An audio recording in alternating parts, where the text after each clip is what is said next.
All right, here I am. And yes, I did notice that the music wasn't started at the beginning, and I'm not quite sure why. I was just being weird. It was just being a big old jerk. Hi, everybody. How are you? Good to see you.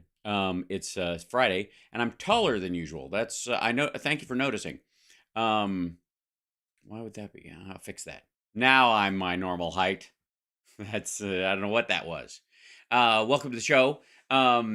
And thanks for joining me this lovely Friday afternoon. There are days when the news is just like it's just rambunctious. It's got plenty of stuff going on, and days when the right wing has plenty of things to seize upon. For example, I don't know if you know this or if you saw it, but Biden spoke to Canadian Parliament today, gave a big fiery speech, and he ended with his whole America's the land of possibilities, and that's the one word that describes us, and I'm a big fan of that. I think it's very smart. And then he had a joint press conference with Trudeau afterwards, and they talked up a bunch of infrastructure projects and the fact that NORAD, works in conjunction with Canada. It's the only air defense system of its type in the world. Blah blah blah. But overall, it was a great.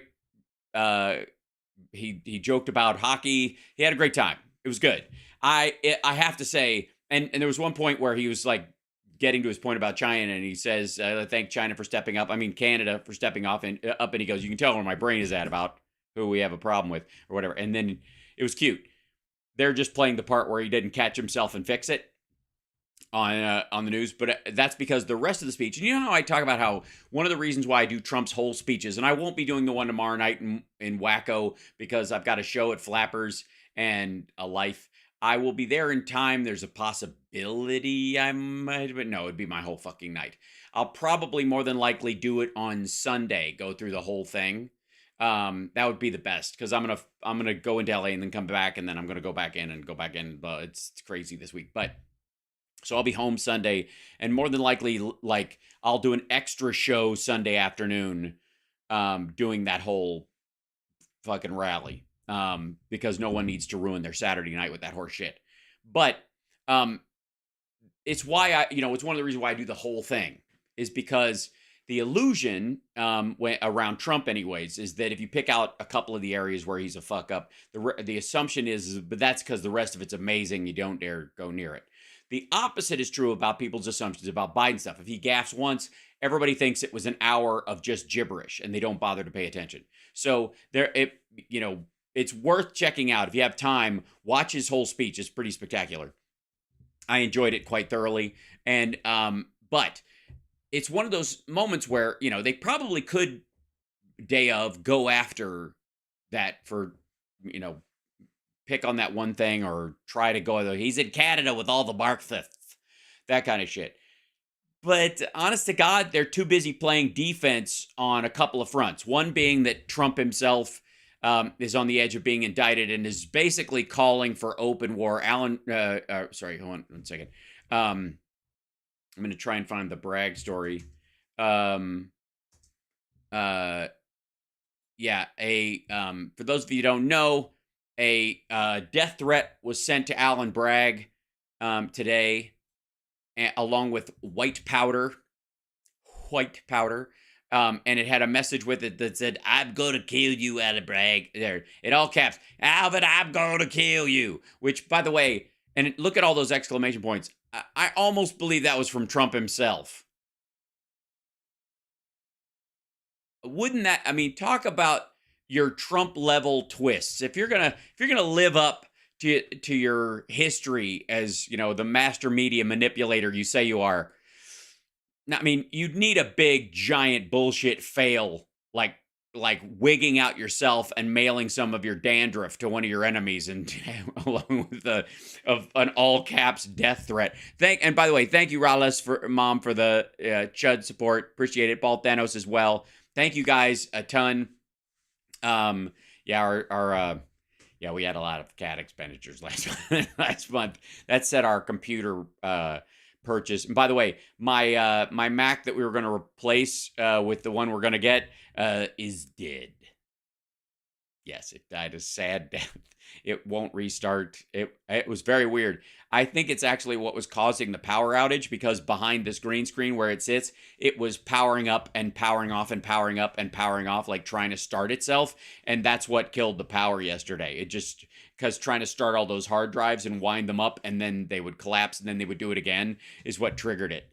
So stupid. Anyways, thank you guys for your support. Patreon.com/HalSparks, Super Chat, Twitch subscriptions, anything you can do to help us make this show a show. And we're going to make this show a show. And meanwhile, everybody's come to, this is over Bragg taking Trump to task over a payment to a porn star to keep quiet. It's just, it's par for the course. Plus, Trump did the old, let's see if I can find the, yeah, here it is. We'll go straight. This is his, page. Joe Biden understands the reason NATO exists of the, here's, this is from, the latest from Truth Social. Does Joe Biden understand that the reason NATO exists loaded up with cash is because President Donald Trump insisted that delinquent nations, which there were many, carry their own weight and pay their fair share? If not, I insist we will not protect them from the evil empire, in quotes. The money came pouring in after decades of non-payment and abuse. I haven't heard Joe say, thank you, President Trump, for the great job you did. Perhaps I'm just not listening. Yeah, he hasn't said that yet. I wouldn't hold your breath. Yikes.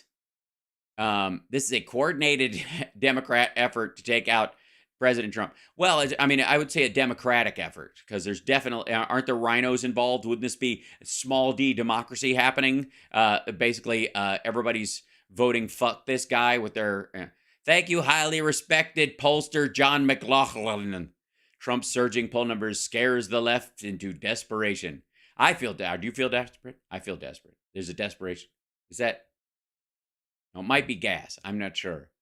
And Dershowitz, yeah, okay. Yeah, so he's pushing Dersh's book. Oh shit, is there a... We set up an innovative and aggressive testing operation. It's pretty frequent. We'll have 100,000 test results in a single day. Do you think we're doing too much testing? The more you test... Did you see the edit on that? I'm not getting upset about this. This is Trump versus DeSantis, and we have that in a moment. This is a good lead-in. The less restrictive some of these things are going to need to be. Testing is a double-edged sword. But man, if I could get more of those swabs, we could start running through people. 2 days yesterday, we reported 95,000 tests. They test and they test. We got tests that people don't know what's going on. And I've said this before. Hey, I don't know who this is making fun of. This looks like a video that DeSantis would put out to make Trump look like an asshole. If you're aged 25 to 35 and you may have had a sniffle, just come through. We got another one over here. The young man's 10 years old. He's got the sniffles. He'll recover in about 15 minutes. If I get the rapid tests to come in, they're going to be making 50,000 of those a day. It could be the testing's frankly overrated. Maybe it is overrated. We set up that. That's not. By the way, He's got to get a little more busy. I don't know. He's got to get busier. That is the key. Which one's Trump in this equation? I don't know why it jumps forward to that. I think this is just how Rumble works. Trump made that video. That's not usually you'll see a retweeted by Trump thing at the top of this thing. His people made that. They think that's a winner. And then anybody who goes after Alvin Bragg, and then he does this again, and then the Hodge. It's everybody who says who are we voting for. If Trump beats anybody else, then he posts it. So you guarantee yourself a slot under his name. It's a pretty easy way to promote yourself in Trump world. Where's the one where did he call for death and destruction?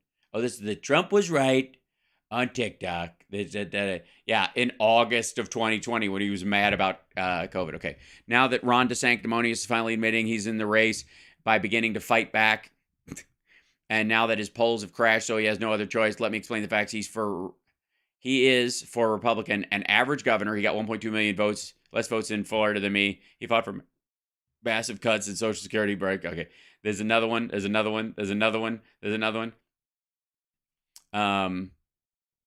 How do you indict a person who hasn't done anything wrong and you know that person has done anything wrong?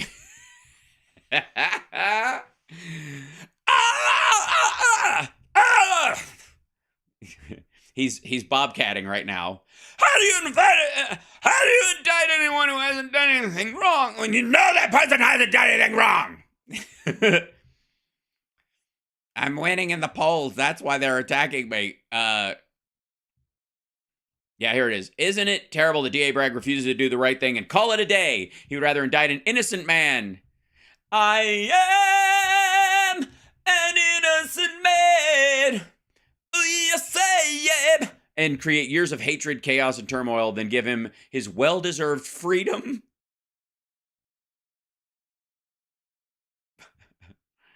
When Donald was in New York's land, let my Donald go. The whole country sees what's going on, and they're not going to take it anymore. They've had enough. There was no error made, no misdemeanor, no crime, and above all, no case. They spied on my campaign, rigged the election, falsely impeached, cheated, and lied. They are human scum. This is some of you didn't think that after he'd been elected president, he wouldn't become he wouldn't become more presidential. And I hope you're enjoying your crow right now. Total disarray in the Manhattan District Attorney's Office. Tremendous dissension and chaos because they have no case. And many of the honest people in the office know it and want to do the right thing. They think back to the late, great Bob Markenthal, the best ever, and know that he would have done justice for all. Mark Levin show how many times they've gone after this man, Donald Trump. Why are they studying his life like they're studying an archaeological site? We'll get to Mark Levin in a little bit, too. Golka. Yeah, and then where's the one he was like, okay, official statement by Stormy Daniels. To the overpass, we have been asked countless times to comment on reports of alleged sexual relations. This is 2018. Fact of the matter is, in each party is alleged affair denied its existence 2006, 2011. I am not denying this affair because I was paid hush money. As reported, I have no further comment on this matter. Please, I have been asked countless times to comment on reports of an alleged sexual I had with Donald Trump many, many, many years ago. The fact of the matter is that each party to this alleged affair denied its existence in 2006, 2011. She went into the future and denied this. Dear God, please tell me we have food replicators then, and we live forever. 2016, 17, and now again in 2018. I'm not denying this affair because I was paid hush money. As I wrote, I'm denying this affair because it never happened. I'll have no further. Turns out, wasn't the case. That it was the case. Right, you know what I mean. Former New York DA, blah, blah, blah, super sad. Oh, this is the praying picture. His folks are going nuts. Like, if you go to any AI server right now, maggots are all over the fucking place. Let's see. This is going to brag at a horse face agenda, blah, blah, blah. Worst attorney general now to say Fannie Willis, perfect phone calls. No, America does nothing about it. Why won't they leave me alone? Oh, here it is. Look at all this? Look at this all cap shit. Can you imagine the great New York City Police Department, correctly referred to as New York City Police, for the first time in history, endorsed the president, me, honored me as man of the year, having to defend and protect the defenders and cop-haters of the radical left who want to put their greatest champion and friend in prison for a crime that doesn't exist, and all the while source back day allows murderers and violent criminals to freely roam the sidewalks of New York.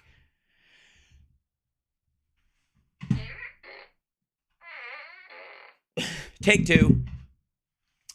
So needless to say, Trump's having a bit of a rough one right now, and his followers are doing the wig out. Now, there's deep Trump, there's deep state Trump, there's establishment Trumpers. I don't know who you call it, long form Trumpers, and then there's people who had to be persuaded, took them all of 3 minutes. Like our dear friend Jimmy Dore. Now this hit job. This is a hit job. I know what you're thinking is, when are these three touring? But also, why the Jan 6 shit in the background? And I mean, obviously, he's picking he picked the stormy picture that he picked because it's already in his hard drive. But Trump just looks like he wonders if anybody knows he farted. But this is Jimmy apparently saying that this is all just, these are trumped up charges. We probably won't do all this video because it'll be annoying. This is, and then the Mentos gum bottle is recyclable, just like almost paper. like a real ad. I'm shocked. More wallpaperable. And more shreddable. Mentos Pure Fresh Gum. Yes to fresh. What does that mean? So the Trump arrest. Okay, you know, this is what they would have been doing to Bernie Sanders had Bernie. Yeah, you remember, you know what? I think pretty much the day Bernie Sanders' pussy tape came out, he would have probably been cuffed and stuffed. This is what they would have been doing to Bernie Sanders. Yeah. You do realize this is how you have to be massively deluded to even consider that thought, or you think your followers are idiotic and can only be baited with Trump is basically the left. So anything that happens to him would happen to your favorite left-leaning person. By the way, Jimmy wants fucking Bernie locked up. Bernie Sanders won. Just so you know that. Yeah, that's citation needed. What the ever-loving fuck are you talking about? So Jimmy's idea is that Bernie would have served a term, fucked up a pandemic, incited a riot, and for 2 years afterwards, they would be hounding him, trying to find a way to throw Bernie Sanders in jail. This is what they're doing. And I'm no fan of Trump. Trump was not a great president, although he didn't start any more wars. His foreign policy was certainly better than any of our presidents in recent. Oh, yeah? Did he stay in any? Did he expand any? Did he say, take troops out of Syria and pat himself on the back for it, but send them to Saudi Arabia, where apparently you think America is attacking the Houthis? Who the fuck do you think put the troops in the Saudi Arabian peninsula and down and along their border so that would alleviate the pressure on their soldiers so that they could go fight the Houthis in Yemen? Huh? It's in history. His domestic policy sucked. Really? Which part? Because he didn't go with ivermectin. He didn't praise ivermectin enough. And by the way, there's a reason why we're not going to do this. Is 16 minutes long. We don't need it. We'll do the first 5 minutes. Because Jimmy, you know how Jimmy likes to go on Tucker? Apparently, he's wore out his welcome, so he's got to find other bizarre right-wing outlets. He's on Lindell TV. Yeah. On Stu Peters' fucking show. He couldn't even get on the big man's show. I mean, he screwed up a lot of foreign policy too, but he just, I guess, didn't know enough to screw up all of it. Yeah. Like how he didn't know what his real job was. And the real job of the president is imperialism. Yeah. That's the real job. And that's why they had to get rid of him. He was. Yeah. Mm-hmm. Yeah, that's why we own Germany and Japan. That's why we were able to. That's why we didn't even have to think about blowing up the Nord Stream pipeline. We just, since World War II, because we're an imperialist power, we fucking own Germany, okay? And that's why we expanded NATO into the eastern parts of Germany so we could have complete material control over their government. And that's why we didn't have to even attack it. Or that's when Joe said we could shut it down. What he really meant was America's an imperial power. Germany's a colony. It has been since the fucking 40s. And forever shall be. He was just going to tell them in German or something, or make them speak English while he did it. Willing to do a lot of imperialism, but not all in how they need you. No, none of us know what the fuck he's talking about. And so this guy's John Woo. This, by the way, Trump was literally saying we need to keep the oil. Even like George Bush and Cheney, I think that was like, we'll keep the oil through American companies or foreign companies like BP that we have relationships with, and we'll kind of divvy it up I think George Bush and Cheney would fuck around in that kind of an area. But Obama and Biden are nowhere near like, yeah, if we're gonna invade that if we're gonna protect those people, they're gonna have to give us their oil to do it, like it's a fucking protection racket. That's imperialism. That is seizing the natural resources while painting yourself as a peacekeeper. And that's what Trump called for openly. That's what a fucking lame-o this asshole is. That's to not even have the balls to just bring that up. The most egregious, obvious, imperialistic language from a presidential candidate in fucking decades. He's from the Bush administration, and oh shit, man, you're really gonna go there? You're citing the Epic Times, and you're going to the. Does he even? That's the guy who was used to defend Bush's torture program. Fuck, is he just realizing this now? I feel like he posted this and then he caught himself and like, wait a minute, this guy was in the bush. Oh, fuck, it's that guy. Like look at him. He's just realizing right now that he's going to make his case with the guy who defended Bush's torture program. He's going to defend Trump with that guy. Holy shit. Oh, I thought you said John Woo, like the director, like the famous director, John Woo. John Yoo, I think. John Yoo. Yeah. So, yeah, tell us about him. Tell us his history. Bring us up to speed. Obviously, Kurt needs a refresher course, Jimmy. Tell him who that guy is. He says he has serious doubts about Manhattan's DA's case against Trump. Serious doubts, Kurt. What's to doubt about this historic novel use of a misdemeanor? Oh, now, okay. So he's using that line, and then he's reading one of Kurt's jokes off the paper. That's what is happening. I'm just saying. Sorry to interrupt between setup and punchline. I'm sorry. I'm sure I sucked all the comedy out of the room. Bookkeeping charge from 2016. Serious doubts, Kurt. What's to doubt about this historic novel use of a misdemeanor bookkeeping charge from 2016?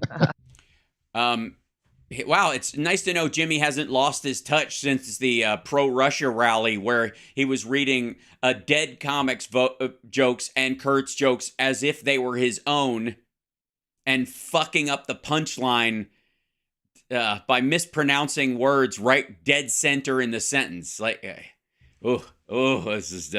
But meanwhile... Trump is literally making it's a bookkeeping error. It's just a bookkeeping error. There's nothing to, I didn't do it. He's not even going to the part where this isn't important. This is a federal election law that they're trying to gin up in the state just to go after him because they're saying he didn't do this to hide it from his family. He did it to hide it from the campaign. He didn't even have the guts to make that fucking case. He's literally making Trump's cheapest low-res defense, or at least having Kurt write a joke about it while using this motherfucker to defend Trump in general on legalities of presidential behavior. Holy shit. You know what they're charging him, but it's about because he gave payments to no, not giving the payments, that they were marked down in the books of. So he gave he paid hush money through his lawyer Michael Cohen to that stripper porn star that he had sex with or something. Right. And that was to keep her quiet. I don't think that's illegal. What is? Right. That's not what the charge has anything to do with. What's illegal is that he tried to hide where that money came from. Right. Like when Hillary Clinton funded the Steele dossier and lied about it for a year. Then she was finally fined for that.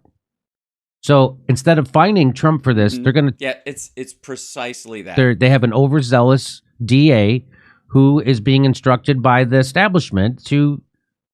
Is he? Well, that's probably because he's black, right, Jimmy? He can't think for himself. This couldn't have been his idea. to try to indict Trump and get a perp walk. It's called novel use because they never have ever done that this way before.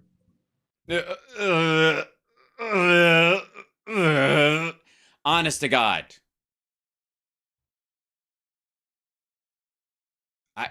Does Kurt need to see a doctor, or is he just, did he just fall into the wrong decade? Because Kurt talks and lead opposite into what he's saying, like a character that poops when he thinks something's funny in a 1930s Three Stooges hospital episode. For this, like it's like, you know, pay a fine thing. That's right. Because then you got to prove. So they're doing to Trump what they warned Trump would do to his enemies. They were warned that Trump is going to now criminalize his political enemies. No, he warned that he would. He led people in chants of lock her up about Hillary Clinton, and then he whiffed on it, and his own followers got mad about it. And ultimately, he thought, well, shit, if I can get in there and just let shit slide about that, then nobody's going to come after me for the real stuff, so I'm safe. It's exactly why he thought he could manipulate Zelensky after he effectively Barr helped him get off from the Mueller report by not letting Mueller, A, indict him, and B, go after his finances, which would be the motive that you would need in an indictment. Motive means opportunity. Part of it making your case to a grand jury. Specifically, he couldn't look into the financial implications of his relation with Russia. That would act as a glue point for why this, why, and why now. Right? So the same thing sort of applies here. He thought, well, as soon as he got off from that and he got impeached, but he didn't get kicked out, fuck, I can do anything. So he literally made a threatening phone call to Zelensky, had Rudy Giuliani fly over there to put the squeeze on him. It didn't work. And he was amazed. He was like, how the fuck? That was a perfect phone call. I said I used perfect mafia language. It was all winks and nods, and Rudy would say the shitty part in person without any note takers around like we had arranged.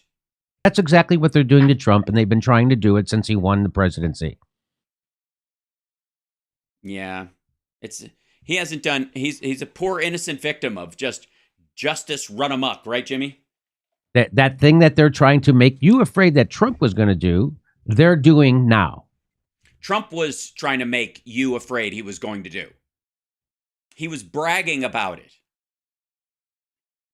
He's still bragging about it. By the way, he realizes in a lot of ways, kind of like pardoning the Jan Sixers, that he didn't do it. So now he's like, I'm going to have to do that if they're going to elect me again. That's the only way I can get him back. And that's what this is.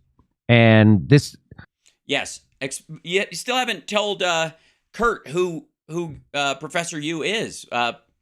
Explain why he's your go-to legal voice in this particular circumstance. This novel use of a misdemeanor, this is relying on the testimony of a disbarred ex-lawyer convicted of making false statements to a federal bank and also tax evasion. What doubts? How could you have any doubts about this case? It's watertight. It relies on a disbarred lawyer. Yes, Cohen. For shit he did while he worked for Trump. Who admitted to lying to everybody. On behalf of Trump. Well, how could you have doubts about this case? So here, let's get into it a little bit. We'll get into it a little bit, but I want to read a top law professor. Just in case, Jimmy's not, I mean, maybe he will dip into it, but,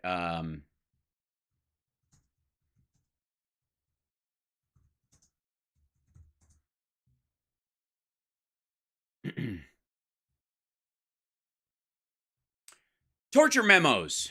A set of legal memoranda known as the torture memos, officially memorandum regarding military interrogation of alien unlawful combatants held outside the United States, was drafted by John Yoo as Deputy Assistant Attorney General of the United States and signed in August 2002 by Assistant Attorney General Jay Bybee, head of the Office of Legal Counsel of the United States Department of Justice. They advised the Central Intelligence Agency and the United States Department of Defense and the President on the use of enhanced interrogation techniques.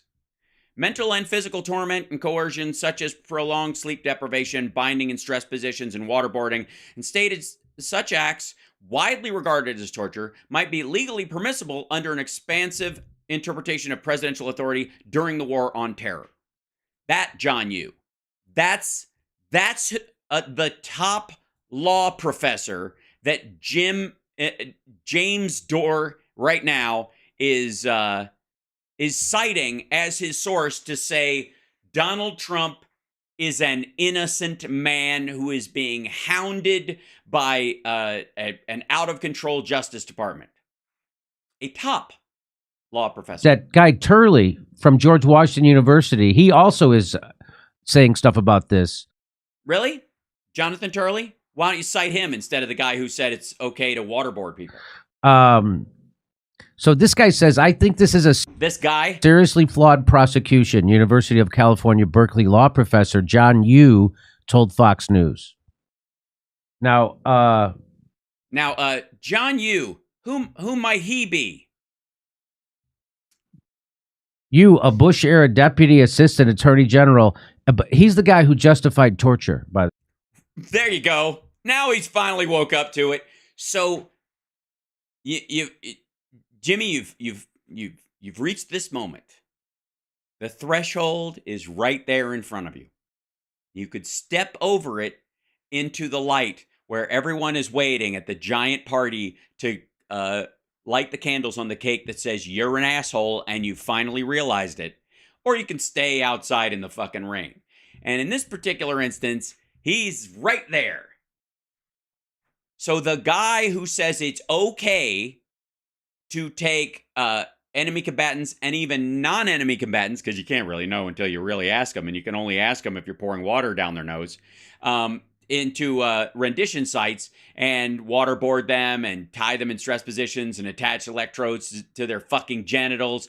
That guy is your source to prove that Donald Trump is being railroaded.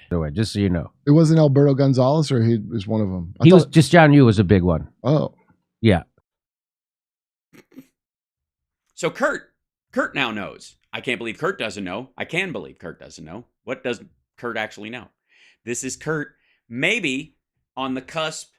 If there are any thoughts running around in Kurt's head right now, bouncing around in that empty dome, they might bump into each other and go, hey, the guy who, why are we using the guy who said it was okay to stress torture and waterboard Iraqis as the guy who's trying to convince us that there's no case against Donald Trump? As a matter of fact, it sounds like that's the kind of shit this guy is apt to say about any Republican.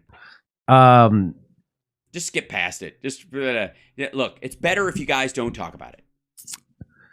Going after Trump while he's in the midst of a presidential campaign appears to be a politically motivated move to damage his chances of re-election, he suggested. So it seems like, I don't know what's in it for you to do this. Maybe he's looking for a job in the Trump administration, but wouldn't it be better if he looked for a job in the next Republican administration, you know? Wait.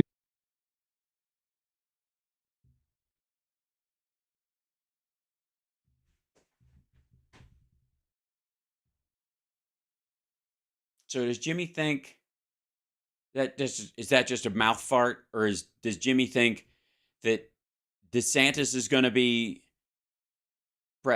president, so it's better if he's, I don't know. No, John Yoo's saying this is a bad idea. That other guy. Yeah, John Yoo is saying this is a bad idea. Oh, well, the thing I've been seeing is he's like a Soros guy, like one of those DAs that got money. So I have strong doubts whether this will ever get to a jury. This is that guy, John Yoo. I have a strong doubts whether this will lead to the conviction of President Trump. He could easily get off all these charges and be declared innocent. Okay, first of all, then Professor Yoo needs to stop teaching a class immediately, because no one is declared innocent by a court of law. You can be found not guilty because of reasonable doubt or a lack of preponderance of evidence, but nobody is found innocent. Innocent's a word that like laymen use, not the court. This guy's speaking as an officer of the court and a guy who teaches law, who also justified torture. Fuck that guy. This is probably the weakest thing that they've ever brought To me, it appears to be a hope to kick off another January 6th event. I think that's the main thing, is to hopefully salvage this. It's all right. They're definitely losing steam. If I may, where is this? Oh yeah. So Stu Peters is he's a right winger. He's got an odd little history. Hold on one second. This is from in case you don't know who he is, let's jump right into this. This is from the Daily Beast. The MAGA's new shock jock is a bounty hunter with a troubled past.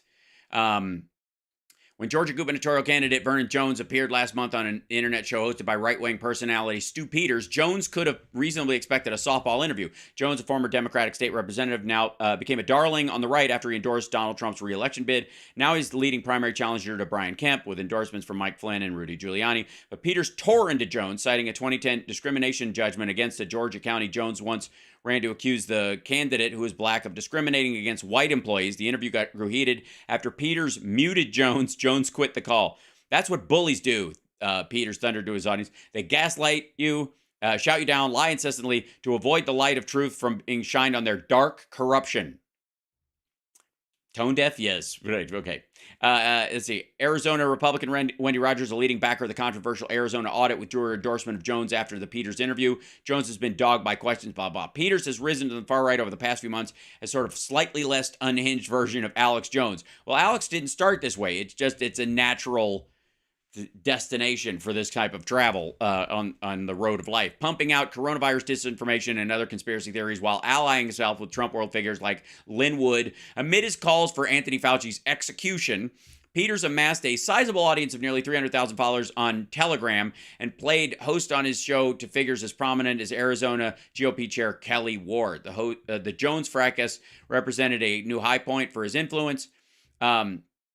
Let's see. Peters' rise reflects a tumultuous environment of digital right-wing media, where a previously little-known bounty hunter can emerge out of practically nowhere to become a power player. Along the way, Peters has had plenty of his own run-ins with the law. 1 a.m. February 19th, Peters' wife called the police in Red Wing, Minnesota, claiming Peters was in a drunken rage after getting home from his bowling league. In an angry scramble to find his phone, according to an account from Peters' wife recorded in a police report, he had allegedly started to berate her and thrown household items, including boots and pillows at her. In Minnesota, pillows? Was Mike Pillow present at the scene of the crime? Probably. Throw the Giza sheets. All right. Arriving on the scene, police officers found Peters, who appeared to be intoxicated. His wife showed officers videos she had recorded of her husband yelling at her and throwing objects at her. According to the report, asked whether she was concerned Peters would attack her. She said, "That's the reason I had to call you guys," and nodded yes, according to the report. His wife told officers that her husband regularly became belligerently drunk, saying incidents like the one that night were, in the words of one officer at the scene, happening too frequently. "I don't know what he's capable of doing when he's drinking," she said, according to the report. Peters gave police shifting explanations about how he'd gotten so drunk, as well as how the altercation began. "I know how this goes, so I'm the guy that goes bowling and gets drunk. I come home and the wife is pissed that I'm drunk." It's like the inversion of the, it's like a drama version of the Honeymooners.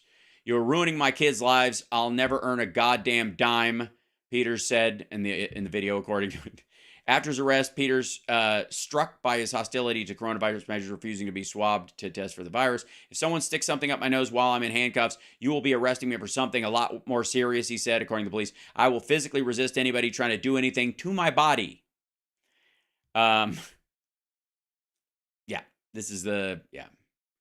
Peters' bounty hunting turned tragic in 2017 when Peters tried to catch a fugitive who had absconded to Texas. At a Texas car dealership, two bounty hunters working for Peters located the suspect, who was wanted on charges of DUI, assaulting a police officer, and possession of cocaine. As they attempted to detain the man, he pulled a gun, prompting a shootout in a dealership crowded with customers and employees. At the end of the gunfight, the suspect and the two bounty hunters had all been fatally shot. Later, the dealership's owner claimed the bounty hunters had falsely identified themselves as federal agents. This year, Peters emerged from obscurity as the face of Red Voice Media. Yeah, he's not there anymore. He's on Frank Speech. There he is. Look at that. Frank Clips. And he's got a special guest, the kind that you love to see. Jimmy Dore sees what's going on and isn't afraid to talk about it. Or has found a particularly virulent form of bullshit and is making money off of it. Could be that as well. What's the fear? He lives in fucking America. All right. Jimmy Dore is a based comedian and host of the Jimmy Dore Show. He's based. Jimmy's based now. He might as well just re-register as a Republican now. Just register as MAGA. And he joins us now. Jimmy, thank you so much for coming. We appreciate you being here. It's my pleasure. Thanks for having me on. Yeah, of course. I mean, do you agree, obvioly, that we have shared this pain? is not yes, comedy. When you mentioned Stephen Colbert, it's just like a knife in my stomach, man. It's like I used to love and admire that guy. He was a hero. I think he did the best political, satirical, comedic program ever in the history. I think it was great. And it turns out the reason why he was so able to do that character on his Stephen Colbert Report is because he's a fantastic actor and improv artist show and really fucking funny, and he understands irony, is because that person is in him, right? He didn't have to go far to channel that. What? So I see. So at his heart, Stephen Colbert is actually a right-winger. Okay. He was channeling something, and it was something in his unconscious, his shadow. His shadow. Jimmy's done some shadow work. He wants you to know that. And so he can get in touch with just his awfulness. And it worked. He's gotten in touch with it. As a matter of fact, it's completely taken over. Is that person. And I have a theory about people who focus, the people who are the most triggered by Trump, the people who focus the most on Trump and who... Chicks, like women at the Women's March. If you would knit a hat over Trump, clearly you're a wannabe fascist. I mean, what's the difference between a pussy hat and an iron cross? Who pretend like he's the cause of all our problems. Nobody believes he's the cause of all of our problems. Nobody thinks that. This is like softball gaslighting gish gallop horseshit. Are the people who are most like Trump in their shadow, right? So there's a You're upsetting Stu. He doesn't know what you mean. Concept in Jungian theory, right? That whatever you hate about someone else can tell you something about yourself. Whatever. Or you actually think the behavior is bad. Like you can despise rapists and murderers for other reasons than you secretly wish you could get away with it. Annoys you about the other person can tell. Yeah, that's annoyance. We're not talking about annoyance. We're talking about criminal behavior. This is as dumb as Trump saying, they're just coming after me to get to you. For you saying to Billy Bush, you would grab women by the pussy without asking. Tell you something about yourself, because that's the part of yourself that you have pushed into your unconscious that's in you. And so I never got triggered by Trump, right? I always saw Trump as a game show host, which is what he was, a billionaire game show host that the establishment loved. They loved. They gave him a network television show for 10 years. They celebrated him, right? And no, it was kind of a joke. It was embarrassing. The suckers thought it was a real show. Everybody else watched it because they were watching either their favorite celebrities or a bunch of these like normies embarrassing themselves trying to suck up to this bullshitter. They all went to each other's kids' weddings. They all played golf together. Good choice of pictures. That's the party that he's at with Epstein. Together. They all went to Epstein Island together. They loved them. They're in the class solidarity, right? And so the people who are the most triggered by Trump, so that's how I look at Trump. So when I hear Trump, I get upset at. By the way, that's Stu Peters people playing that video of Trump. The system. In theory. That gave us Trump. And the system that gave us Trump is because people who voted for Barack Obama twice weren't going to vote for Hillary Clinton because all of them did. Except for 75,000 in 3 different states, spread over, like divided evenly amongst 3 states. She beat him by 3 million votes. Calm the fuck down. Because they voted for Barack Obama twice and their lives got worse. No, they didn't. If you'll recall, when Obama came into office, the economy was quite literally crashing. It didn't get worse. And the ACA 13 years on is increasingly popular. And so people had it with the system, right? Because No. Trump did not win because of a populist revolt against the system. If that was the case, he would have won the popular vote, and Hillary Clinton wouldn't have even fucking charted. Democratic Party turned their back on workers. And when they did that, that's why they have to hyper focus on identity politics. And that's the world we're living in now. And that's.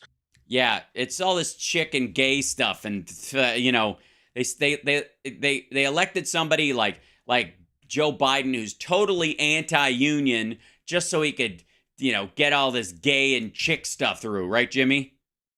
And now everything is reported through the corporate bought media. Let's remember that Big Pharma funds corporate news 70%. Absolutely, right? Yes. Yeah, totally. Absolutely. They totally fund it. Absolutely. Well, I mean, obviously Big Pharma doesn't make the catheters that they sell on Fox News or whatever. And obviously MyPillow was a giant beneficiary of the Trump presidency as far as, until he lost across the last 4 years in particular.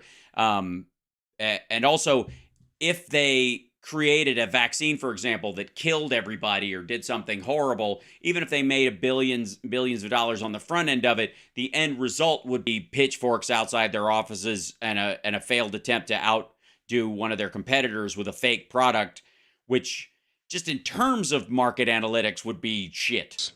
And everything's brought to you by Pfizer. And so is it? My point is that look at this. Here's the Pfizer thing on this. Is 60 Minutes I don't even know what that overtime. Okay, that's 60 Minutes overtime. The Pfizer logo is right there overlaying it, but it says, which is that theirs or that from the ad on the thing they're sponsoring it? Ask Dr. Gupta about your family's sugar intake. Which is, we've got a pill. That's the thing about that Pfizer, that 60 Minutes overtime. If you watch it, eat all the sugar you want. Pfizer has a pill that makes it inert. You just live on fucking cupcakes now. The identity politics, the reason why we're talking about all these things. Ew, making a difference. Why would you do that? Is because the corporate news is in bed with the establishment. They are the establishment. Establishment, a deep state, Illuminati, a deep state, a rhino, a uniparty. Everybody's got two legs in the same pair of pants. Owned by a handful of billionaires, and now like whom? By the way, a handful of competing billionaires who would like each other's billions. Just for the record. Establishment favors the Democratic Party. Oh my God, Aaron Burnett, don't get me started. And the Democratic Party. Where is he looking? It's like he's looking in three different places. Because they have also turned their backs on work. Is Stu on a? Is his monitor up here? Workers, which you saw when the Democrats told you had to vote Democrat in the midterms because you had to save democracy, and the first thing they did when they saved democracy was institute fascism and crush a railroad workers strike. So okay. They did not crush a railroad workers strike by any means. I think what they ended up getting, instead of 7 days, they've gotten 5 days. Hold on. Rail workers median salary. Just better.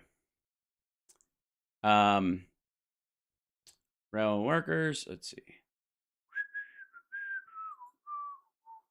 The occupational outlook. Rail workers. This is standardized rail workers. This lovely lady who's got her little emergency vest on and her glass on. This is not, of course, I guess people work on the trains, but these whatever. They average 64. Base pay is $64,156 a year. That is above the national average. It's $6,000 above the national average. They make $30.84 an hour on average. They only need a high school diploma or equivalent. You can click here to find out how to become one. They have on-the-job training. There are 76,500 jobs in that industry as of 2021.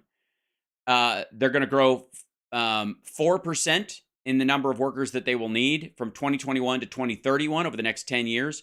They're going to gain 3,100 workers. They're going to be hiring 3,100 new people, and then, of course, other people will roll out. But they'll be adding workers, and they're going to be keep that number and add 3,100 jobs over the next 10 years, even as people retire.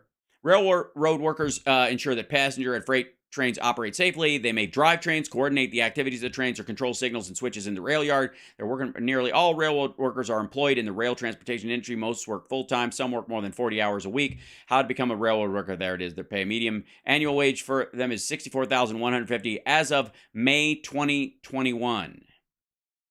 That's the U.S. Bureau of Labor Statistics on that. Let's go with, let's see. National Freight Railroad employees. Here you go. Here's, I just want to, see who we're talking about. The crushed railroad workers in the United States. The average total annual compensation of rail workers involved in the most recent round of national negotiations. This is the ones that were striking. Now, the average ones, right? Average is $68,000. So we're talking about the people who weight that average up. Is projected to be more than $160,000 by the end of the new labor agreements. This includes an average of more than $110,000 in wages per year, plus about $50,000 in medical, retirement, sickness, and other benefits. Freight railroad employees among the best paid in the nation.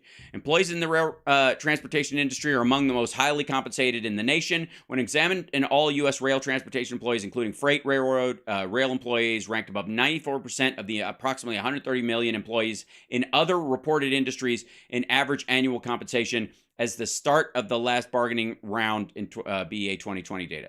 The new agreement, which provides 24% pay increases and maintains platinum-level health benefits, ensures rail employees will maintain their favored position in the nation's labor market well into the future. Substantial paid time off, and that was, they ended up getting, railroad employees receive substantial paid time off each year, as well as robust paid sickness benefits for illnesses that exceed 7 days.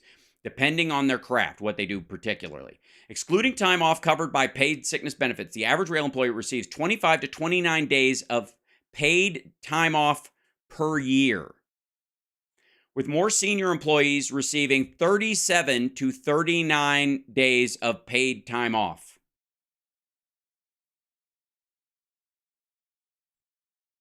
That's kind of amazing.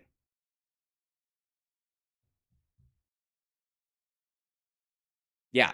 Compared to car manufacturers, miners, and other stuff like that, railroad employees, because they are, it's sort of, as far as transportation goes, it's in line with sort of the oil industry. It's a necessity. The rest of the economy depends on it. So they've always had more leverage than other people. If a car company's workers strike, then another car company can pick up the slack if they can afford it to pay their workers a little more and put out more cars. But trains occupy the same amount of tracks no matter what the fuck you do.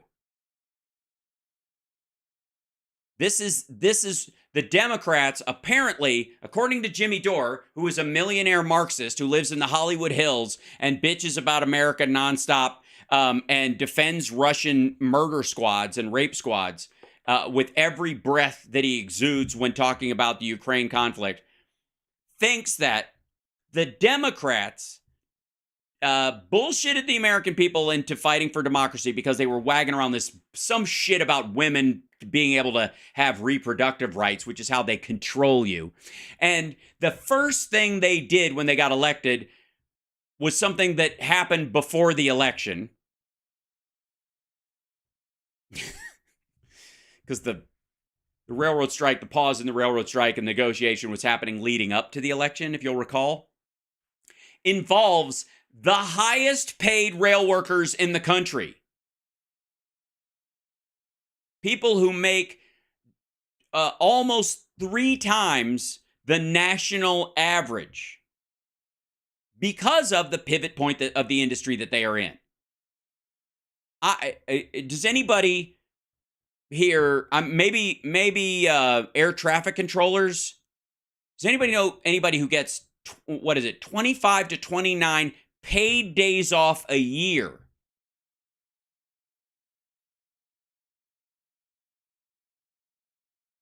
That was effectively, quote, crushed in their union negotiations.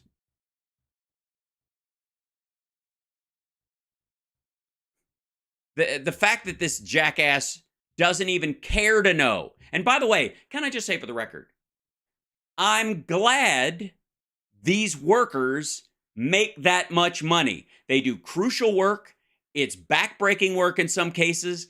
Oh, it takes them years to work up through the system to a position of seniority, and they spend decades doing it. And they have to be available at odd times. They have to pick up shifts and that kind of stuff. So they have earned over time these wages and benefits.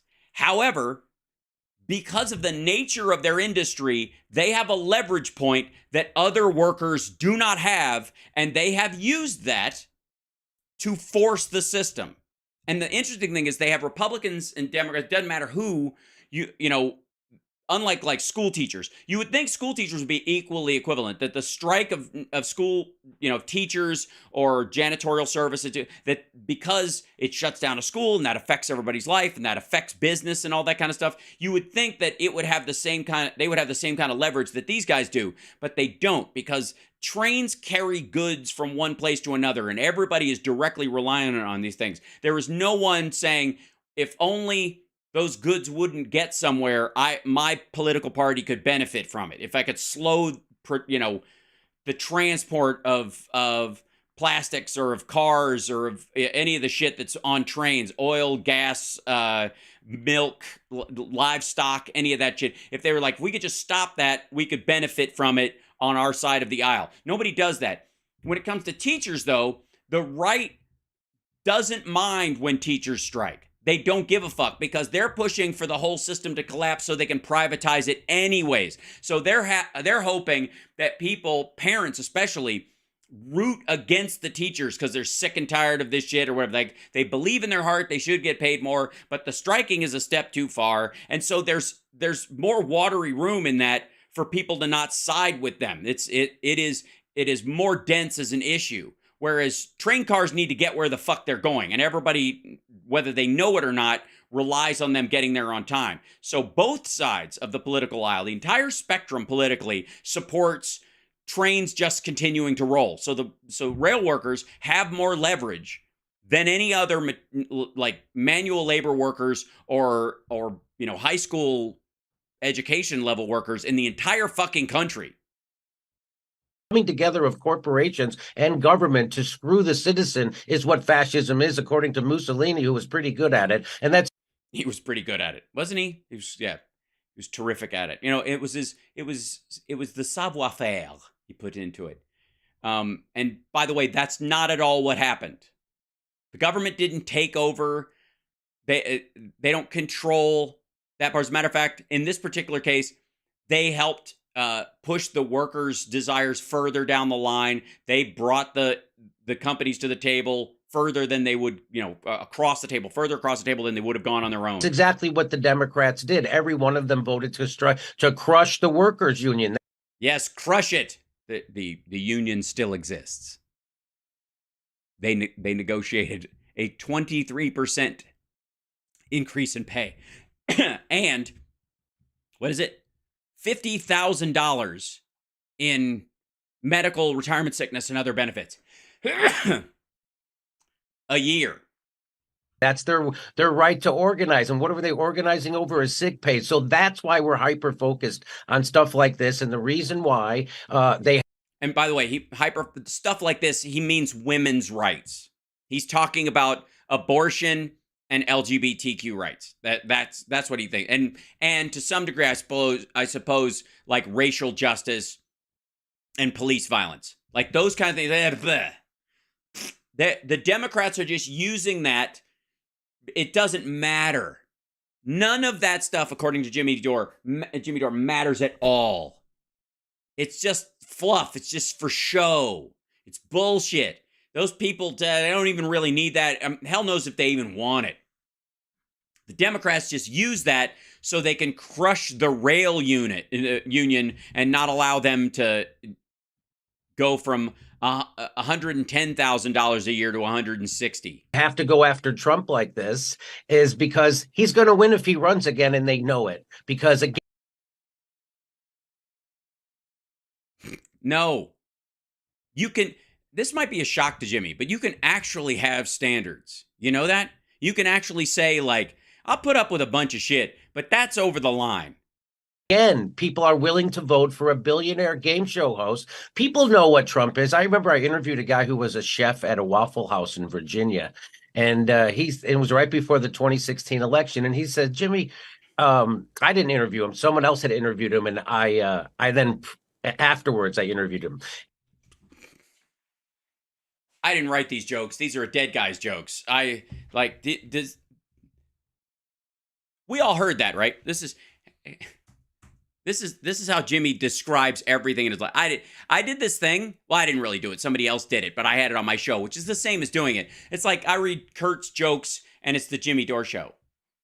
Whoops, hold on one second. Is because he's going to win if he runs again, and they know it. Because again, people are willing to vote for a billionaire game show host. People know what Trump is. I remember I interviewed a guy who was a chef at a Waffle House in Virginia. I remember I interviewed a guy who was a chef at a Waffle House in Virginia. First of all, chef and Waffle House don't go, they're cooks and they're proud of it. And then, excuse me? And it was right before the 2016 election. And yeah, I mean, it's vivid. You remember, you interviewed this chef from Waffle House in Virginia right before 2016. Yeah, so tell us about when you interviewed this guy. He said, Jimmy, I didn't interview him. Someone else had interviewed him, and I then afterwards I interviewed him. Anyway, he said, Jimmy, we knew Donald Trump is a loudmouth Yankee who should have had his ass kicked a long time ago, but we're desperate, and he's promising us something, whereas he isn't. And so that people are desperate, and they've seen what the Republicans and the Democrats do to them. Workers haven't had a raise since 1980.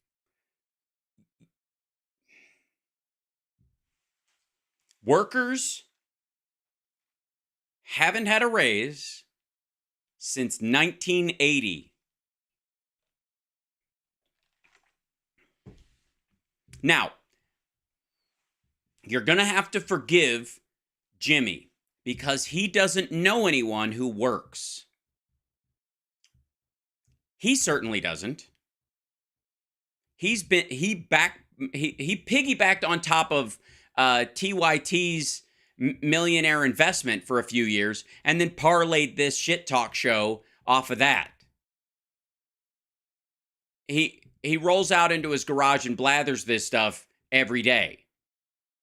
Once a day. Not like some of us who do it twice a day and again on Saturday. While still doing live shows that are actually funny and full of singing talent. Think that the democracy was stolen on January 6th, or they were trying to overturn our your democracy was stolen decades ago by corporations, which is why 80% of workers live paycheck to paycheck. Half the country can't afford a phone. What? Okay, hold on one second.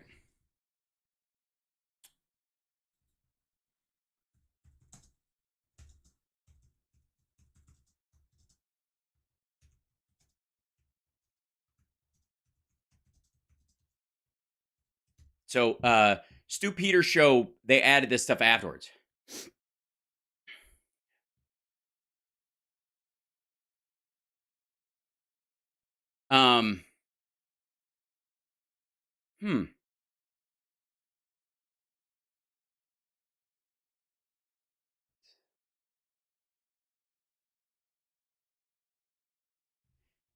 Well, this doesn't work very well for Jimmy. I'm just going to say, from this, yeah. Here's why do 80% of workers live from paycheck to paycheck? This person saying, why do 78% of Americans live paycheck to paycheck? That's from 2019. Now, I suppose you would look at the current situation. And let's see. Let's go to what? CNBC? Let's see the Guardian. Yeah, here's maybe this is what he was looking at. The Guardian wrote this this is Robert Reich writing this. That was the 70. This is what he's citing. This article is 4 years old. Almost 80% of U.S. workers live from paycheck to paycheck. Here's why. And this is 2018. This is before the pandemic. This was an argument about the fight for 15. This is something Jimmy has been pushing. He believes that they should have shut down the government and all that kind of stuff. Would you like to see the current number? Let's see whoops, let me bring that up. Hold on. Where is it? As inflation heats up, where is it? Here it is. This is during during rising inflation. As inflation heats up, 64% of Americans are now living paycheck to paycheck. Gee, it's almost like Biden's attempt to extend the child income tax credit and the extended UI and the support that was put out there and the forgiveness of PPP loans and that kind of stuff made a fucking difference in people's lives. If you'll notice, that number has gone down. Now, Jimmy is still citing stuff from when Trump was president to prove that the Democrats are evil and that Trump did it better. $100 emergency and 50%. 1 in 2 Americans make less than $30,000 a year.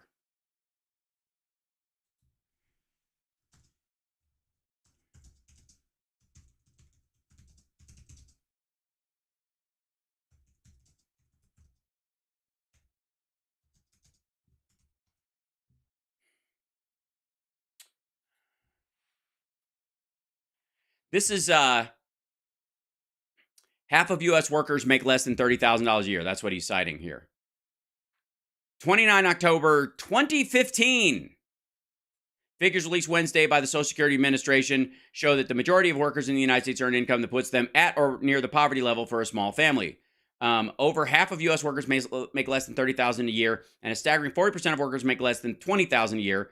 The federal poverty line for a family of 4 is $24,000, but that doesn't mean that the workers themselves all have a family of 4, but I get where they're going with this. And the line for a family of 3 is $20,090. Exactly. This is why Democrats try to support people and Republicans are like, fuck them. But Jimmy wants you to think that in a situation where this equation matters, and it does, that it's the Republicans who actually care about it, and Donald Trump in particular, but everybody, the Democrats are just using corporate America to fuck everybody. That you guys, you folks who voted for, I guess in large part, whether it was in the primary or the general for a Democrat, you don't give a shit about this. The person who really gives a shit about these folks is Donald Trump. Now, let's see. Making 20, what percentage of America? This is 40. Here's another number that may surprise you. Being top of 50% earners, 25,029 a year. Again, towards the higher end of that range. The number of people, this is February 2023. So that number has dropped 6% in the last 2 years. Average, okay, let's see. How many Americans? Half of Americans. Federal data says live on less than $35,000 annually. That's interesting. Okay. 50%, here you go. 51% of workers wins this one, cited as, what's the date on this one? I'm trying to, give me a date. Where is it? They didn't date the article? You sneaky person. There you go.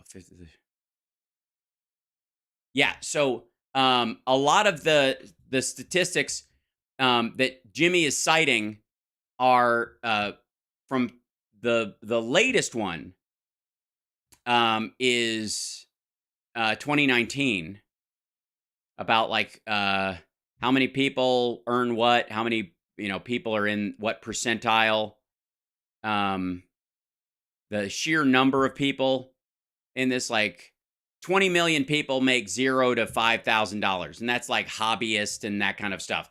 That's people who work from home or do something else, or they're teenagers or whatever. No one is moving on this compensation, but it is included in this 50% of Americans make less than $20,000 thing. So that includes like high school students or college kids who make money on the side for doing stuff, all the way up to $20,000.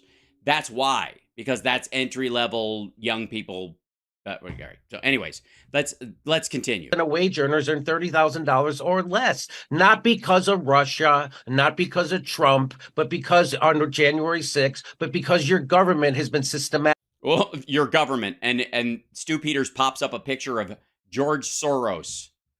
Bought by corporations. And by the way, there's only 6 of them that own all the media right now, which is why people think that Ukraine is really fighting against Putin and we're fighting for the Ukraine people. That's why they think that. And they also think that that they're really Nazis. We've all 6 of these giant billionaire corporations who are in competition with each other are all telling us the same thing because we want the truth, but they want to tell us something else. COVID lockdowns were necessary, and Dr. Fauci is a hero instead that's why Stu had of a mass murdering criminal that he is. Instead of a mass murdering criminal that he is. Yes, Dr. Fauci is a mass murdering criminal, according to Jimmy Dore. Shit, I will say one thing about this is that as much as we had to hear from Jimmy on this bullshit, at least we didn't have to listen to Stu talk very much. You got to find the silver lining. That's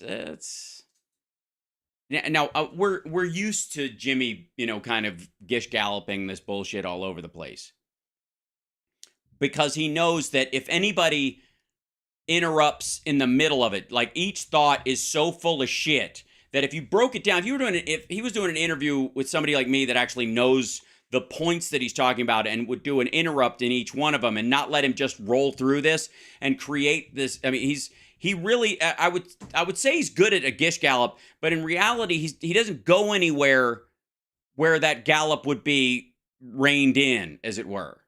So I don't know if he's any good at it. I don't know if anybody can because he threatened that other dude who came and said hi to him at Flappers about shit. But essentially the element there is that if he just babbles out this bullshit, you won't have time to check. And it's a series of just kind of like rudimentary, a truth from 17 years ago or 10 years ago is a truth today, no matter what happened, because the idea that he's selling is it doesn't matter who's in charge. It doesn't matter who gets in office because it's always going to be the same because the corporations do this. Even if things materially change, even if things materially get better. As a matter of fact, reality is Jimmy Dore's biggest enemy. And luckily for him, he has found a financially sound way to feather his nest in a reality-free zone. Now, speaking of people who don't have a good grip on reality, and I'm going to have to get out of here at 5 o'clock on the nose, so I'm sorry that one took long, but it was worth diving into because we got 2 pieces in it. Ladies and gentlemen, I may present to you Dan Ball with Roger Stone. People are losing trust in Ron DeSantis. Yes, ladies and gentlemen, here's 2 gentlemen who, between the 2 of them, are fighting over, who have a grip on reality like a bar of soap in a prison shower. And I have to say, I wish I had some popcorn. I'm sorry we don't have any popcorn today. I wish I had a graphic thing that was just like popcorn just slowly popping below the scene. I'll see what I can do. Just get a video of that, just, green screen. We'll work on it. In the meantime, though, like this guy is staring into his future. This is where you're going, Danny Balls. Danny Balls, if you're lucky, you'll end up as Roger Stone with a Trump tattoo on your lower back and and a tie that's so tight people will think you were scarfing rather than going to dinner. So they're going to have at Ron DeSantis because his numbers started to go up, and now they had McLaughlin and all these other guys going after him, doing polls, like push polls, basically to make it look like Trump's doing better than he is. And I'm just saying it. That's what's happening. Like Trump and his people are organizing push polls with friendly pollsters to make it look like he's killing it against DeSantis and DeSantis is slipping. Oh, and this The Mentos gum bottle is recyclable. Apparently Mentos just very like big paper, today. which makes it less I love painful. Swedish commercials where they put the More wallpaperable. audio in later, And more shreddable. voiceover in different, whatever Mentos country Pure it's Fresh in. Gum. Yes to The fresh. Fresh Mocker. Joining me now to unpack this back and forth between the Ron and the Don, political consultant Roger Stone. Roger, Who is he consulting these days? sorry for that long-winded intro, but you know, I've said very nice things about Ron DeSantis, and I will continue to on this program. However, However, not today. when you start saying bad things about President Trump, and no, I'm not sticking up for him, for the man Yeah, you are. that helped put you where you're at, get you the Yes. He may be a piece of shit, but he got you your job. And remember, this isn't a political party. This is a mafia organization. those numbers when you got that second one. You use the man in all your political campaign ads to get there. And I get it's the game, Roger. You've been in it way longer than me. That he just called you old, Roger. I just don't think this is the right way to go about it, especially since you haven't even officially announced yet. Well, first of all, I have predicted for many, many months that Ron DeSantis was going to mount a challenge to President Trump. You think? I said initially it would be a stunning act of treachery and disloyalty. The kind of cunning stunts you can expect from someone like Ron DeSanctifarius. Given the fact that really Trump, not only through his tweeted endorsement, propelled Ron from a hopeless position where he was in single digits to an easy victory in the Republican primary. And then the president changed his schedule to travel twice to Florida in the last 2 weeks of the 2018 campaign to literally drag Ron DeSantis over the finish line by about. Yeah, so what you're saying is Ron DeSantis used and abused Donald Trump. Donald Trump was too much of a sucker to realize what was happening. And then as soon as he wasn't useful anymore, DeSantis dumped him like Marla Maples. 30,000 votes. Ron is not the most effective campaigner you have ever seen. So That's true. I'm going to go with Barack Obama. I'm just saying. given that history, given the fact that there would be no DeSantis governorship, I found his comments to be extraordinary, treacherous, and disloyal. But of course, you know, this is free market alligator politics. I mean, you got to give the guy points for just the sheer Machiavellian nature of it. You know, either what are you expecting? Well, I guess they're expecting everyone to bow. I think, like, I know the answer to my own question, but at what point do they think, like, well, if we're the party of like alpha males and power politics and go-getters and fucking tough on the border and national security, and we guys who are fighters and stuff, but we expect everybody but the one dude to fall in line behind him so that he doesn't have to fight. What the fuck kind of... How am I supposed to believe you guys are a party of fighters who would be strong on the border if the only way Trump feels safe to run for president is if nobody's running against him? Whatever happened to trial by stone? He said he would fire Fauci. Why didn't he fire his own state health officials who pushed the close down of restaurants and beaches? He tells you that he did away with the mask. I don't know. Why didn't Trump fire Fauci? Again, this is one of those things where if Trump's going to say that, you know, he's weak because he didn't fire his person when Trump was president of the fucking United States of America, and he got apparently slapped around by Anthony Fauci, because that's what you have to believe. That if there's a deep state or something, that they got Trump in a room and they forced him to look at the details of what letting it roll through the country would look like and all this shit. And by the way, we have not been hearing about the death rate in China, but it is continuing to roll. There are tens of thousands of people dying there right now, on and on for fucking months. And it would have happened even worse here if we'd have just let it roll. Period. End of story. Now, it would have wiped out Roger's generation first, and then it would have wiped out children with immunodeficiencies and people who, you know, had like hidden comorbidities they weren't aware of first. But then you get a lot of people who are relatively healthy who've got like long COVID and the like that would have depleted American productivity for fucking decades. And they were like, well, you know, you roll the dice, you take your fucking chances. Mask mandate in the public schools, But the truth is, in the 7 largest counties, due to small print, he said doo-doo. I'm just saying.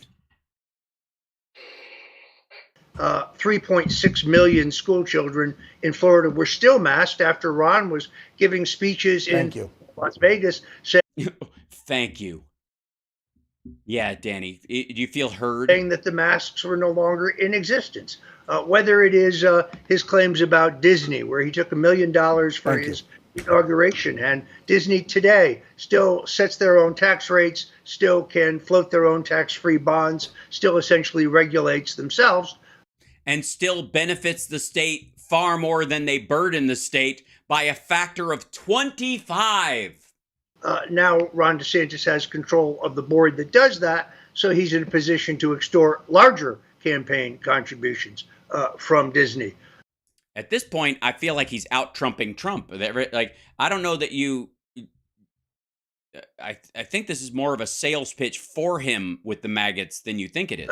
He tells you that he is trying to block the teaching of critical race theory and other sex and gender lies in the public schools, but right here in Broward County, the 6th largest school district in the United States.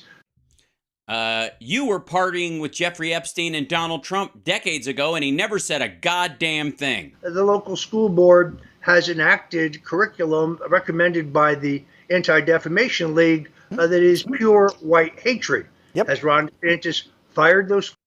The Anti-Defamation League? You mean teaching about the Holocaust? If you're going to get sensitive about East Germans... School board members, which he has the full legal authority to do? No, because the election is over. Now he seems to have flip-flopped again on the war in Ukraine. Right. When he was in Congress, he was a supporter of the Ukrainian coup, as pulled off by the Obama administration. More recently, he tried... By the way, yes, you're right. Roger Stone and Jimmy Dore share talking started points. to sound more like President Trump saying Russia is not our largest problem. I guess his neocon financial backers didn't like that, because now he's flopped again saying that Putin is a war criminal. Yeah, nobody would believe that just because he's stealing children. Which is unnecessary rhetoric. It is. It's unnecessary. I mean, we all know it. You have to say it. We're at the dinner table. Will you just let your father drink in peace? And I'm no fan of Vladimir Putin. Citation needed. So, but the most egregious thing about... That was unnecessary for you to say. If you're not a fan, just keep it to your fucking self. He's sensitive these days. He's feeling bloated, and he feels judged. About this is Ron's attack on Donald Trump's moral character. And, of course, all of us are responding, what moral character? Gee, he didn't seem to have much problem with his moral character when Trump endorsed him, propelling him to the nomination. He didn't seem... Yeah, it's very similar to Trump himself. In many ways, he's showing himself to be very Trumpy in that case. Trump will take an endorsement from fucking anybody, no matter what they've done. Have much problem with Trump's moral character when Trump wanted was patting himself on the back for his endorsement by Kim Jong-un. Trump changed his schedule to come here in the last 2 weeks and ensure his victory. Yeah, he put off half a golf game. So I think he's made an enormous mistake, and here is why, Dan. Because if he really wants to be president one day, he'll stop trying to be president. And if he wants to show people he's a fighter, he'll back down and kiss Trump's ass. Because everybody needs to know that Trump is a fighter because he can't stand people pushing back against him. Because he's a giant weakling. The Trump base is the would-be DeSantis base. The people who love Trump like Ron DeSantis. And Ron DeSantis is only 42 years old. Yeah, so don't run now. Hold on, because this is Trump's last chance. He could have been in a position to inherit the leadership of the America First movement. He's embraced the rhetoric of the America First movement. But Yeah, the whole... not caring morally what somebody's like as long as they endorse you and bullshitting and flip-flopping on issues. Yeah, he's got it. He's nailing it. I'm leery about some of the people who are big cheerleaders for him. Yes. Jeb Bush, Paul Ryan, Meghan McCain. Dan Balls. That fucking guy. Kane, Bill Maher, George Soros. Those are not the people I'd want to be hanging out with in a Republican primary. Yes. Unlike big Trump boosters of old, like Jeffrey Epstein. You know, Roger, this is why you've been in this game for, what, 40, 50 years? I don't know. It's got to be a long time. God damn, you look old. Shit, you're old, man. Yeah. Anyways. They had a question about every single one of those 4 different major stories that Ron has bragged he created change in Florida for. You covered them. And by the way, folks, Roger and I didn't speak before this. I don't call my guests and set them up, and we don't go over questions and answers. This is real TV. And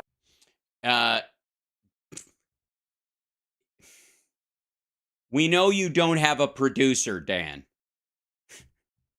That's nothing to brag about. You're supposed to be on an actual news organization, allegedly. You're supposed to have somebody who does that, who lets them know what the points will be and runs them through it so that you can coordinate it, because they've only got a short amount of time and they might want to get their thoughts together so that they can get their point across. Unless it's a gotcha interview in which you're trying to catch them, or in this particular case, it's a softball where you just want somebody to come on and pad and add filler that you can count on being exactly what you would say just from another mouth. I was literally going to bring up the school thing, the Disney thing, all these fights that Ron went out and bragged and patted himself on the back and said, I made all this change in Florida. Everything you heard Roger say, folks, apparently people are still saying gay in Florida too. It's a travesty. Is true. Take the time to look it up. The whole thing about Disney, I took away all their power and did it. No, he did not. I removed all these books and changed all the curriculum. No, he did not. He said he did. It was halfway. It was a half-ass attempt to do it, and then he stopped short of it. I'm sorry. Dan's talked me into it. I don't think I can vote for DeSantis. I don't know about you guys. I know some of you were going, I don't know. I like his haircut though, and his like goofy way of talking. And I'm like, I know. It's charming, but. And everything Roger said is factual. So, Roger, thank you. Thank you so much for. Thank you, Roger. Thank you for being on here and grossing us all out with your weird Coke twitch. Setting the record straight, because I think folks out there, and I mean those weak-kneed Republicans. Yeah, of which there are many. Who say they're tired of Donald Trump's rhetoric and his mean tweets and his nasty this, whatever. He doesn't tweet anymore. Those are mean truths. And maybe Ron will be a softer version. Let's go look at him. Start opening your eyes and looking at the truth and the facts about who Ron DeSantis actually is. And as Roger pointed out, where he's getting his talking points and his money from. Don't forget, he just got a bunch of money from the Koch brothers. Well, minus one. I know one's passed on, but. The Koch brother, I guess. Yeah. I'm still writing Koch brothers on all my checks, even though one of them died. I mean, I wish I had to say this stuff about the guy. I had hopes for him. So did you, I'm sure. No, he didn't. Well, in this case, I think it's absolutely clear that the deep state is on an all-out mission to destroy Donald Trump. Well, and the establishment, and the rhinos, and the dinos. By the way, did you guys see Marianne Williamson's tweet? Like, remember? Oh, by the way, just remember Stu Peters, the dude that was on Jimmy's show? Yeah, that's Stu Peters. 12/25/20. That's yeah, that's that guy. So, let's see if I find this guy right here. Hold on. It'll be in this business.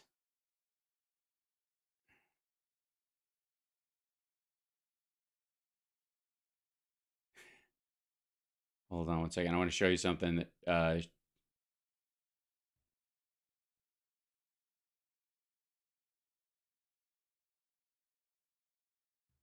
okay, here we go. 1 second. I'll just look up her tweet and I'll show you what. Anyway, there you go.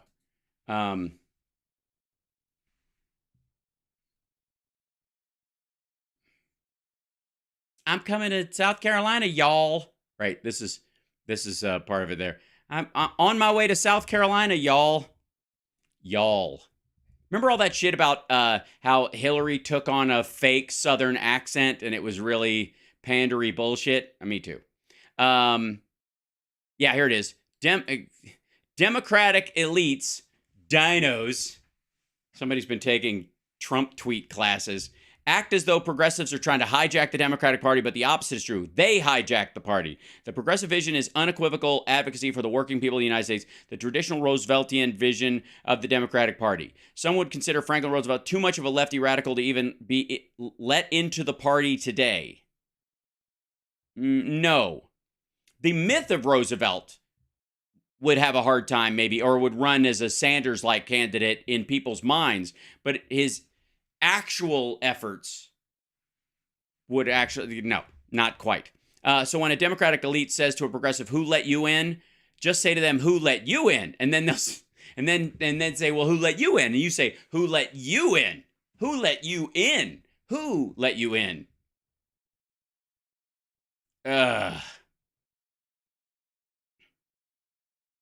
Oh, and by the way, somebody's using faux-gressives right here. Used to be until all the seated faux-gressives joined the neoliberals. I think I'm wrong. Who does the entire Congressional Faux-Gressive Caucus support currently, MW? The President of the United States, because they want to get the actual plans through. They're using faux-gressive wrongly, I would argue. Now would have been a smart time for Ron DeSantis to rally to his support. Yeah. In his initial conversations, he said he wasn't getting involved, but he did use the opportunity to recycle the fake claims against Trump and a porn star, which I thought was cheap. Tacky. Horrible. Just even, almost as bad as actually doing it. Then he gives the interview with Piers Morgan where he trashes Trump. And then today he says, or this morning he says, well, he would not cooperate in an effort by New York State to extradite Trump. No such effort is contemplated. I think the president's lawyers have already said that if he's charged, he will go down there and proudly plead not guilty in person. So I think he is trying to recover from a series of political. And also, DeSantis gets asked this by maggots all the time in quite a threatening tone.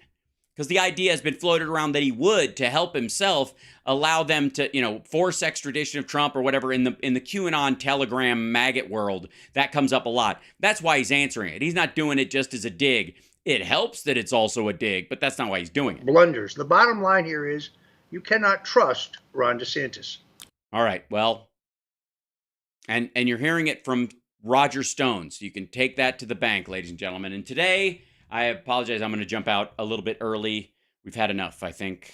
Tomorrow on the radio show, it's going to be very exciting. Johnny Million and Philip Bittner will be joining us from Ukraine. There's a ton of stories coming out of there right now. I didn't even touch on them this morning because there was so much to cover. I just know we're going to blaze through. And so get your questions ready overnight for Philip tomorrow, because I have a feeling I will steamroll as we get into that. But I'll see you tomorrow morning, 9 a.m. Pacific time, the Houseworks radio program, Megaworldwide with Johnny Million. And thanks so much. And I'll see you guys later, because my girl and I are actually going out to dinner. Is that okay with you guys? Is that okay, boss? Can I cut out 5 minutes early today? Would that be nice? You okay? All right. I appreciate it. And, and you know what we're going to do on our date? We're going to,